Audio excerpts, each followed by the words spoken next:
friends, welcome to CoCo's Corner, and I'm in a really spooky place. Is it pretty spooky? Yeah.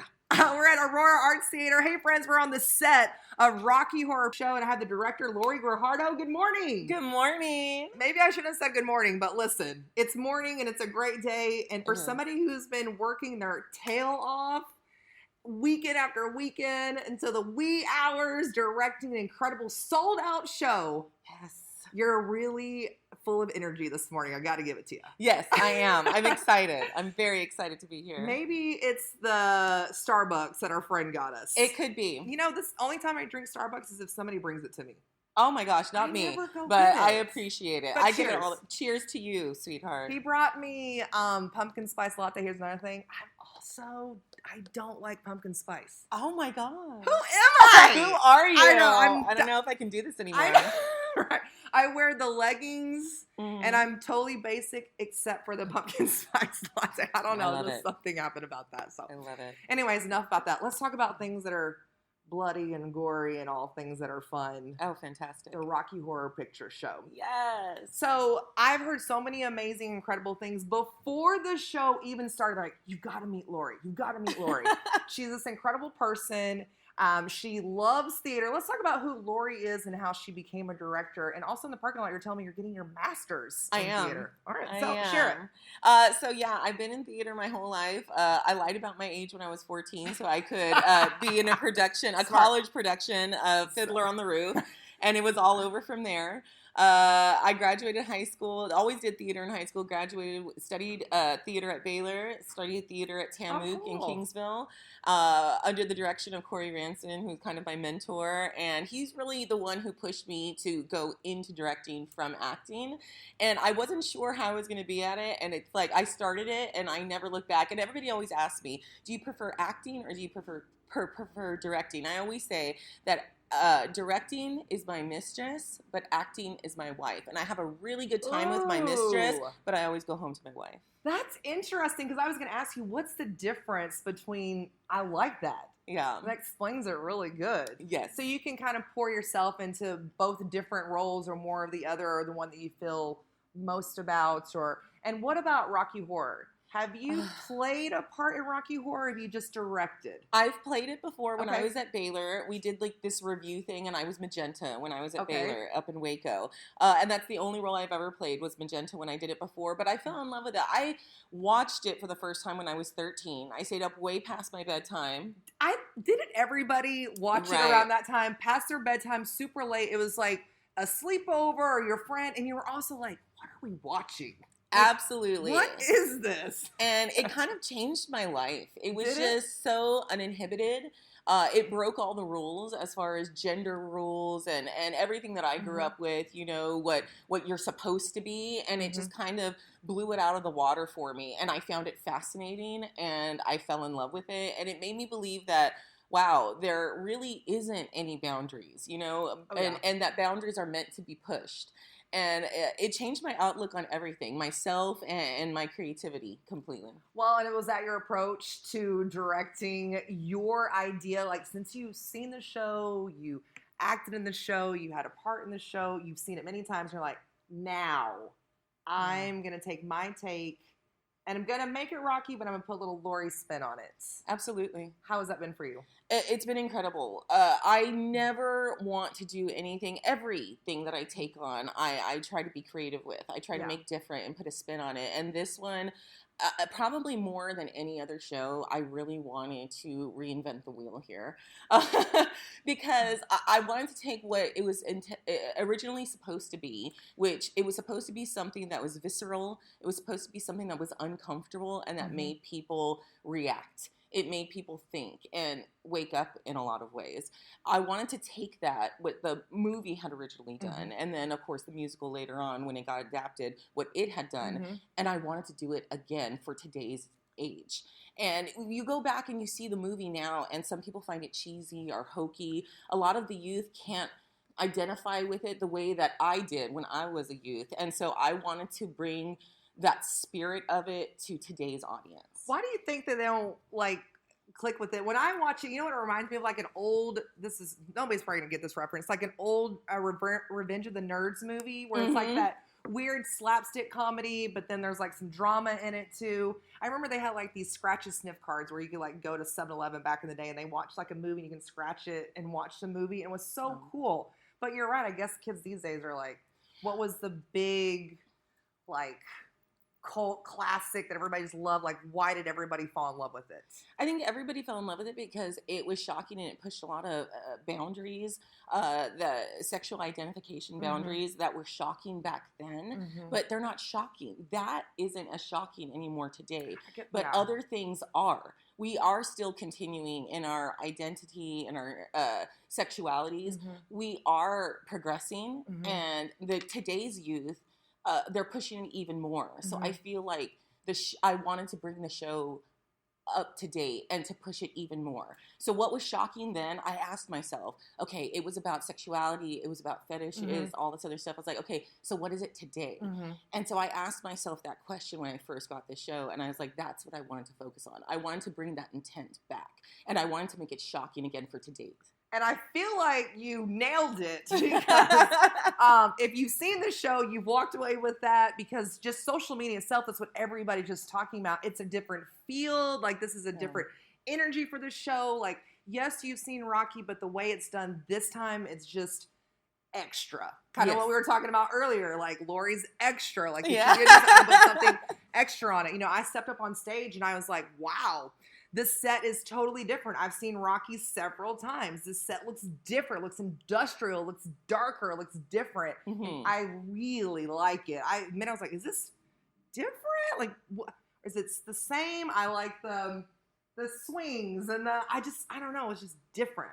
Yeah. Fetish was the word that was at the top of my list when it came to this. Yeah, it very looks like one of those dominatrix rooms. Oh, yeah. Oh, yeah. Whenever they first offered me to direct this show, the show was on Netflix, How to Build Your Own Sex Room. Oh, well, there's a show on Netflix that says How to Build Your Own Sex Room, and it's Girl, like we're watching Bluey. Listen, I've got 3-year-old twins. I didn't even know.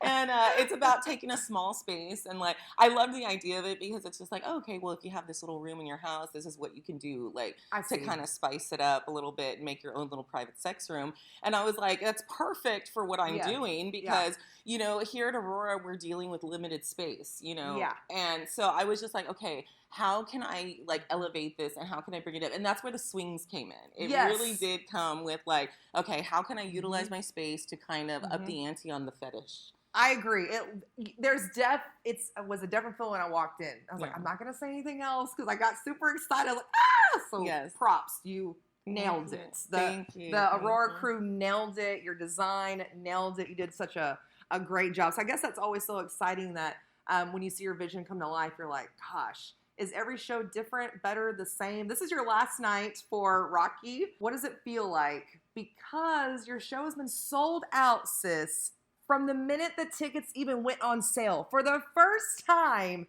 in Auoura Arts Theater history. Yeah. What? I know. What? I know. I try. It's surreal. It's surreal for me, and it's completely unbelievable. And so far, I mean, this is out of all the shows I've done, this has completely outdone it. And it's amazing to think about where I can go from here or what we're going to do from here. But right now I'm just kind of relishing in the moment. And I'm really pushing it to the back of my head that it's ending because you don't want it to. Right. And I love the problems. I love it when my cast members come up and say, Laurie, I need this, I need that, because it keeps me busy and I can't think about it ending. Right. I can see what you mean because there's still a lot of full steam. Nothing's slowed down. Like, even though this is the last night or last performances, if somebody hasn't been to a local community theater and they've never been to Rocky and they just haven't stepped into Auoura, why do they need to come? If they don't come see Rocky and they make plans, how do they, and they haven't been here? How do they get their butt in the seat here? The one thing about Auoura, when I first came on here a little over a year ago, and they asked me to come and direct Our Lady of the Tortilla, there is a family atmosphere here like no other place I've ever been to. It really is a community here. You know, they put the community in community theater. And the reason I would tell people to come out to Auoura, to come and see a show, is because they really do create art and theater for the masses here. We are really paying attention to what the people want, and that's who we're making it for. And there's nothing like getting the audience in here and seeing that reaction from them, because there's nothing that brings us together more than community. And we love it. We love it. I agree with that. We missed the showing so much during the pandemic, and I think we just didn't realize how much we enjoy doing things together as a community. As much as we say, like, hi, you people, even as much as we say that, right? Yeah. We do enjoy being around like-minded people. Yeah. And there's so many incredible creative people in the Coastal Bend that you're just like, what? That's my dentist? What? That's my teacher? What? Exactly. That's my babysitter? What? That's my... So much talent. It's incredible. So just, like Laurie's saying, I encourage you to come, to check the show out. What is as we're wrapping up the 2022 season of Rocky, what is your favorite line of Rocky? Do you have one? Yes. Don't dream it, be it. Oh, man, that's good. Don't dream it, be it. And I follow that with everything. Since I saw it when I was 13, it was one of those things, I'm constantly saying it. Everything I do in my life, it's a mantra for me. Don't dream it, be it. Do you have that tattooed yet? No, I don't. I don't. I know. You want to go, friends. I know. That's just so good, because in anything and everything in life that you're doing, and especially where we're at, and like talking about the youth and where we're doing, and just being that positive light for people too. You know, that's so important. So I love it. I had one patron come up to me, and she was a young lady, and her name was Callista, and she came up and she said, "Thank you so much." She's like, I have never seen a Rocky production where it completely keyed in to everything that I feel as far as my sexuality, about bisexuality, and about not even exactly knowing what my preferences are yet. She goes, but I feel like you hit on every single one within the show. I think it's so important just for, your own person to find your own truth so that you can just feel happy. Yes. I just feel like some of us are just so trapped, and wherever you're at in your life and whatever it is, and whoever you are and wherever you're at in your life, I'm going through some things in my life, and you just have to step aside and go, you're good, sis, you're good. But you just need somebody else to pat you on the back and go, you're good. There's a community for you. And just like here at Auoura, there's a community theater that's here for you, that's putting on amazing shows by incredible, talented people that you're just pouring yourself out here on the stage. And everybody here at Auoura, from the door greeters to the concession to people putting the toilet paper in the restrooms, there's so many people that put the special, like you said, that feel in the air when they walk into Auoura. Absolutely. And, representation is so important. And there's nothing like seeing somebody on stage or seeing that one person that you can identify with. I love the Phantoms. The Phantoms are probably my favorite in this entire show. And I put so much on them, poor souls. I really worked my Phantoms to death in this show, because to me, ensemble and chorus isn't background. To me, ensemble and chorus is the heart. Because I've done so much of it. And it's the energy that keeps moving the show. And they also have to learn 50 million parts. Absolutely. I mean, they're the glue and all the little pieces running together between all the Janets and the Brads and the freaking Furs and all that. So. And I had my Phantoms give themselves names instead of just Phantoms. So there's names that I had them. I said, give yourself a name. They pick cool names? They did. Yeah, they course, did. Right? I was like, give yourself an identity, because somebody in the audience is going to see you, and they're gonna identify with you. They're gonna say, that's me up there. That's somebody that represents me. And that's how you took, you being a director, an extra spot so that somebody in the audience would have a connection to somebody on stage. Absolutely. That's so special. Yeah. That's so important. And that's so cool what you do. What are your plans for the future? You're getting your master's.